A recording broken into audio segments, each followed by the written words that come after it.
Morning! Welcome to the story of my Saturday self-check-in. I did an activity called Hand on Heart and I followed along with the video that I made last time.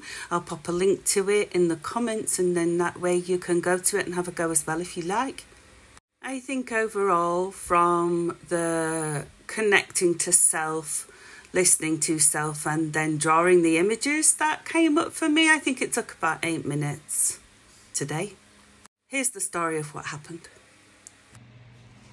So I just completed the Hand on Heart activity and now I'm going to do my self-reflection, which means that I take a sort of step back from what I've drawn, have a good look at it, I say what I see.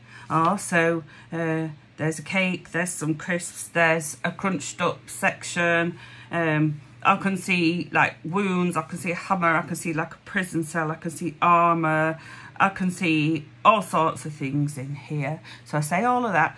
And then what I do is I ask what stands out to me. So I'd like to tell you what stands out to me. This is not what I expected to come up today. I had a disagreement with my husband last night, which we do and we always sort it out, but that's what I expected to be processing. However, there has been another change in my life recently, which is quite a tough one for me. It's to do with food. My diabetes is not great and I'm having to make a lot of changes, and it seems my body is recognising that as very, very difficult.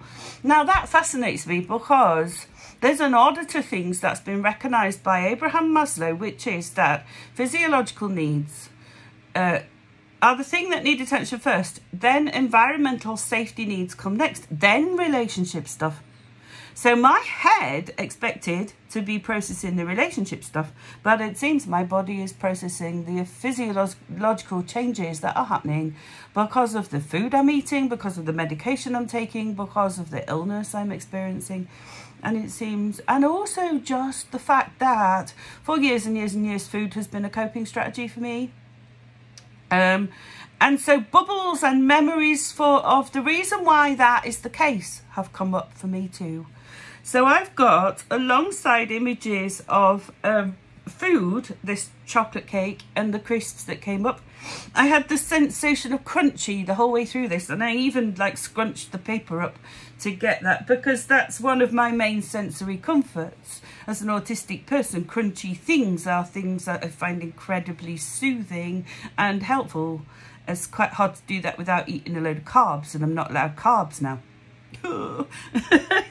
And also the other things, these bubbles of processing and the reasons for needing food as a sensory comfort and also an armour, you know, seem to have come up.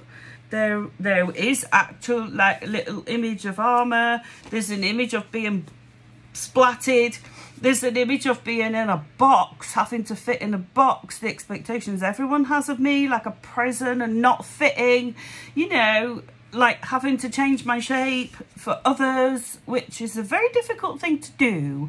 I think sometimes the way I am is an act of rebellion where I'm owning myself in one of the only ways I was ever allowed to. I drew a monster. I mean, that's probably self-explanatory. So there's a lot of things came up for me today, and it shows that today I probably need to pay a lot of attention, again, because I'm changing the way I eat, pay a lot of attention to my diet, my food, but also to the emotion that is going along with that change, that I need to offer myself comfort. If you take someone's coping strategy away without there being any kind of substitute, it can be really dangerous and it can be really triggering. It can cause massive falls and backward steps. So I think I'm going to be really aware of that now. And I'm going to look for those things. And also Tim keeps saying to me about doing this gradually, and I am often in things like this, these big life changes, an all or nothing person. I feel like I have to do it all at once or it won't work. But maybe I might actually listen to him. Maybe he was right, and maybe I do need to try do this a bit more gently and kindly and gradually. Yeah, it's an interesting morning for me doing this. Anyway, if you did this along with me, or if you've done it along with the other video, And if you'd like to share the story of your image or what came up for you, I would love to hear that. And if you could share the pictures, that's great. But if you can only talk about the story, then that's fine too.